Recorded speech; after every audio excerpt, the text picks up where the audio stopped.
lấy màu sông liệp sông chây sông ba mây thì cụ bong để quạt bàn sệt thi rồi thì màu bị lại là ba mây khăng khăng mà mình quạt prapពីរបៀបណែនាំ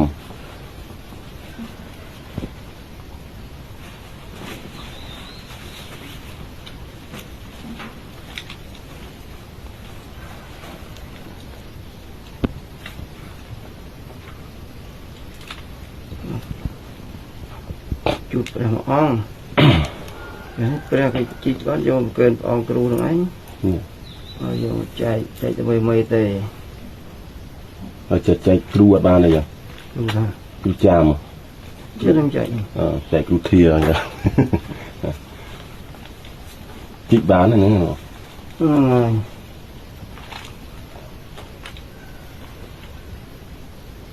បាទហើយក៏សូម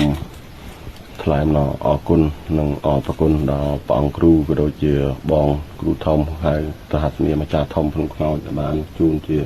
វត្ថុសម្រាប់ជាហាងថារបស់លៀបរបស់ជ័យរបស់យន់ការពារខ្លួន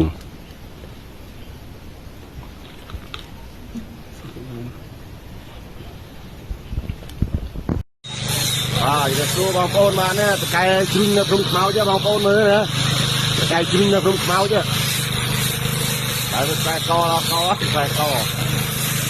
បងប្អូនអាចណែនាំបានបាទជ្រុញដើមច្បក់បងប្អូនបាទរឹងល្អបាទដើមច្បក់តាមប៉ុណ្ណឹងបងប្អូនបាទវីដេអូនេះតភ្ជាប់នឹងសូមថ្លែងអំណរគុណដល់ទឹកជាកម្មធម្មជាតិនីតាតៃដែលផលិតទឹកជាកម្មផ្ទាល់ដោយដៃ 100% របស់កូនខ្មែរបាទចូលរួមជួយរួមលើកទឹកចិត្តខ្មែរស្រឡាញ់ខ្មែរបាទហើយលក់បញ្ចុះតម្លៃនៅរដូវបុណ្យចូលឆ្នាំចិនខាងមុខនេះគឺ6ដបថែមជូន1ដបលេខទូរស័ព្ទទំនាក់ទំនង015510503បាទជួយទិញទឹកជាកម្មនីតាតៃដោយជួយដល់កងទ័ពពីព្រោះថាគាត់លក់ទឹកជាកម្មនេះគឺដើម្បីសម្រាប់ពុតពងថវិកាក៏ដូចជាសម្ភារៈប្រើប្រាស់មួយចំនួនជូនដល់កងទ័ពបាទសូមអរគុណសូមជម្រាបលា